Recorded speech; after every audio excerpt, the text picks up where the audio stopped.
ìlàkàtà gbẹ̀rin àwa gòkè àlọ́ ìyẹ́lẹ̀ ó máa wò lẹ́yìn ẹyẹ wa lọ́jọ́kọjọ́ nígbàkúgbà bàbá ni bàbá ń jẹ́ lọ́jọ́kọjọ́ nígbàkúgbà bàbá ni bàbá ń ṣe.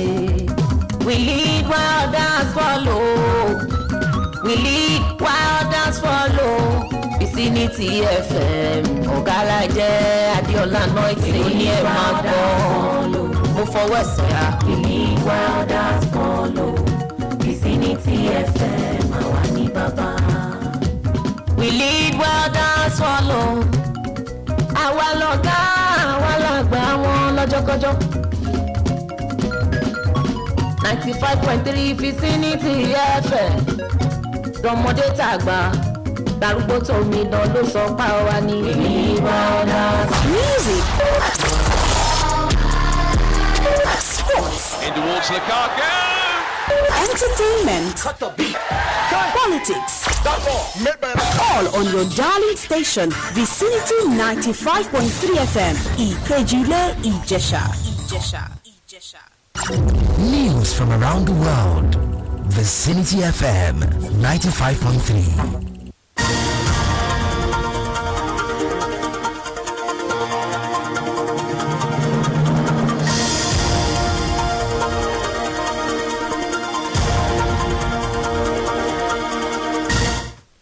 This is Vicinity 95.3 FM, Kejile Ijisha. The time is 12 o'clock. I am Paul Leteng with Global News.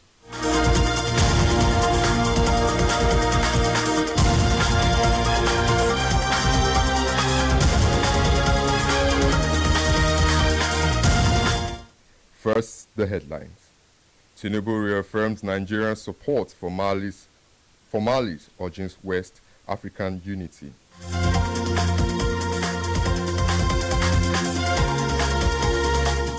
South African Deputy President Mashatile pledges government support amid U.S. resettlement.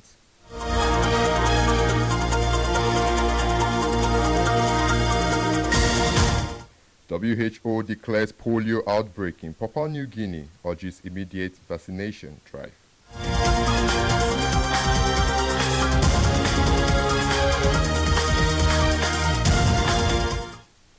President Tinubu has reaffirmed Nigeria's commitment to supporting Mali's democratic transition, emphasizing unity and stronger bilateral relations within West Africa. This was disclosed by the president's spokesperson, Bayo Onanuga, at the State House earlier this morning. Speaking at the State House in Abuja, while receiving the letter of credence from the ambassador of the Republic of Mali, Sheikh Umar Kolibari, President Tinubu said there should be bilateral relations between Nigeria and Mali, hoping that Mali will achieve its democratic goals. Ambassador of Mali, Coulibaly, thanked the president for consistently providing leadership for the sub-region and the continent. Meanwhile, President Tinubu also received letters of credence from 5 other envoys, urging closer cooperation to promote global peace, understanding and prosperity. Among them were High Commissioner Celestine Gevas Kakele of the United Republic of Tanzania, Ambassador Dr. Sabit Subasic of Bosnia and Herzegovina, and Ambassador Audrey Leonidovich of the Russian Federation, amongst others. The National Bureau of Statistics has released Consumer Price Index report for April 2025, revealing a slight easing in Nigeria's inflation rate compared to previous months and the same period last year.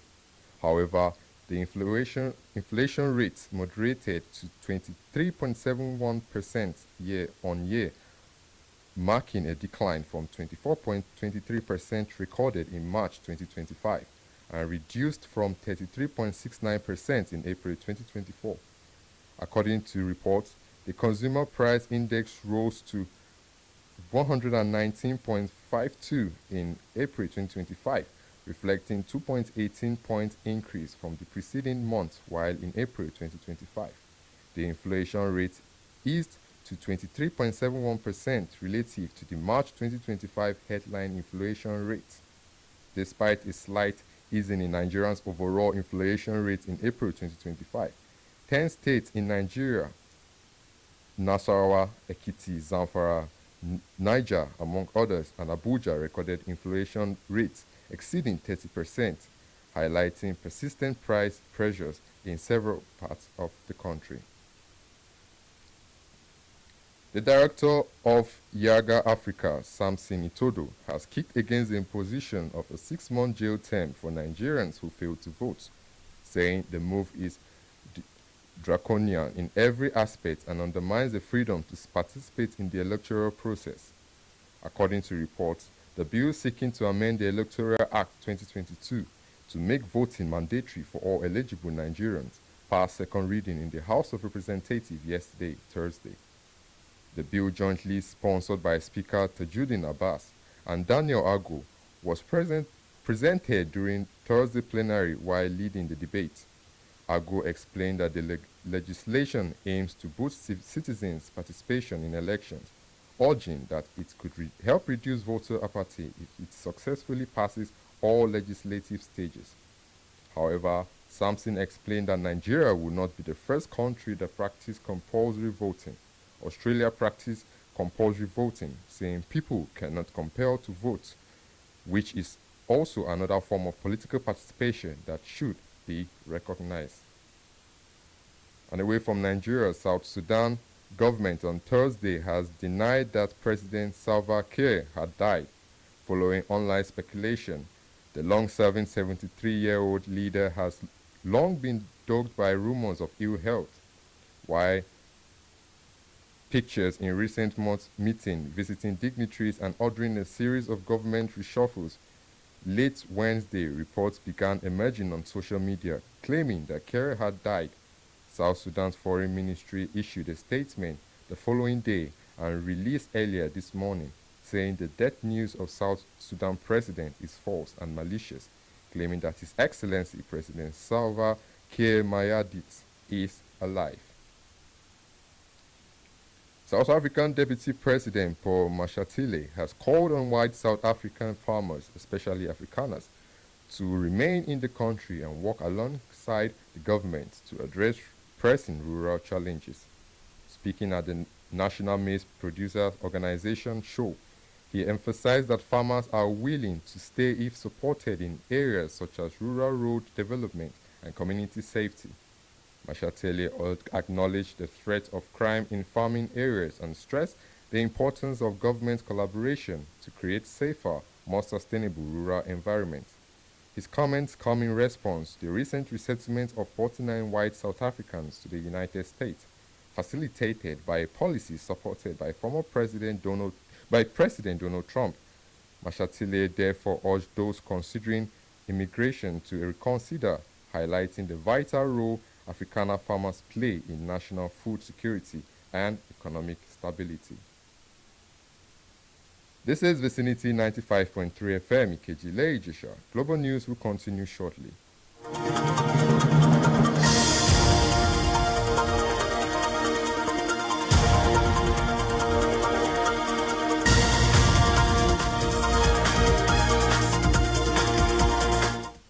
For comments, breaking news, and coverage of events, send an email to vicinitynewsroom@gmail.com or call 0814-365-8302. You can also follow us on Facebook, YouTube, Instagram, and TikTok at Vicinity 95.3 FM.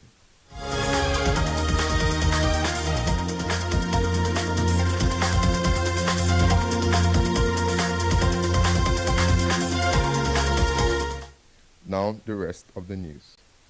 The World Health Organization has declared a polio outbreak in Papua New Guinea after the virus was detected in 2 healthy children during routine screening. With less than half the population vaccinated, WHO is calling for an immediate national immunization campaign. Health officials aim to reach 3.5 million children aged 10 and under, amid fears the virus, linked to a strain in neighboring Indonesia, could spread further. Health Minister Elias Kabavore has pledged 100% vaccination coverage by year end with support from WHO, UNICEF, and the Australian government. UNICEF highlighted alarming low immunization rates in some areas, down to 8%. The outbreak comes as polio resurfaces in parts of Asia, including Pakistan, Afghanistan, and Gaza. Colombian police have arrested Miguel Antonio Rodriguez Diaz, alias Cuchillo, for allegedly orchestrating the killing of 13 miners in Peru Patas district. The miners were ambushed while trying to retake control of a gold mine from armed intruders. Authorities believed Diaz led the attack to steal gold and have charged him with organized crime, kidnapping, and homicide. Medellin arrest was part of a joint operation involving Interpol, Peruvian police, and the U.S. immigration officials. Peru plans to extradite him soon in response to the murder. President Dina Boluarte imposed a curfew in Patas, suspending mining for a month and increased security in the region.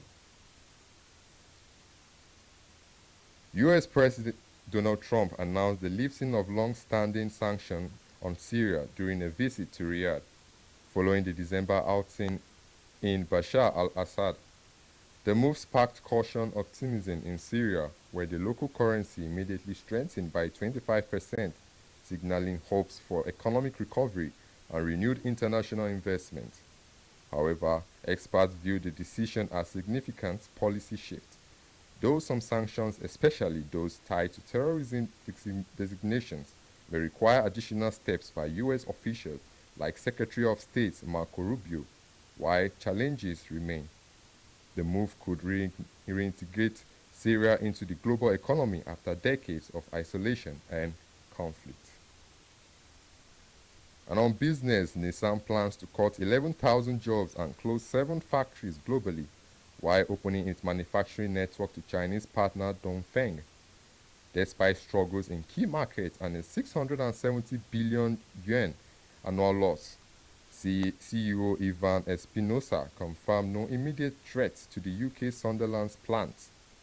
A £1 billion UK-backed battery plant will support electric vehicle production.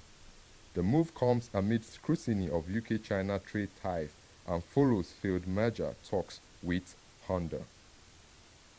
On a bit of sports, Barcelona clinched their 28th La Liga title with a 2-0 win over Espanyol, led by 17-year-old star Lamine Yamal, who scored a brilliant solo goal. Fermin Lopez added a late second to secure the win and complete a domestic double under new coach Hansi Flick. The match was marred by a pre-game incident in which a driver injured 17 Espanyol fans outside the stadium. Despite the chaos, Barcelona delivered a composed performance, with Yamal continuing to shine as one of football's rising stars. To end global news, another look at the headlines.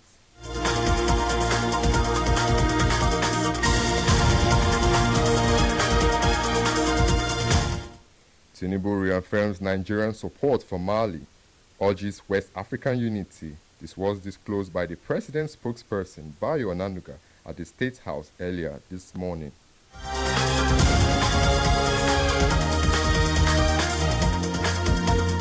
We told you that South African Deputy President Mashatile urges white farmers to stay, pledges government support amid U.S. resettlement.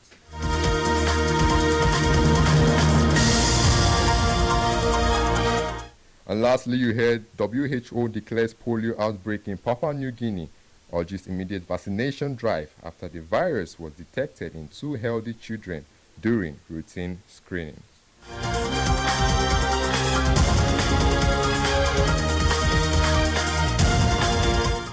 That was Global News. It was edited by Mujib Olakunle. On behalf of the production crew, I am Paul Eteng. Thanks for listening. Please stay tuned for News Nationwide at 6 o'clock. Good afternoon.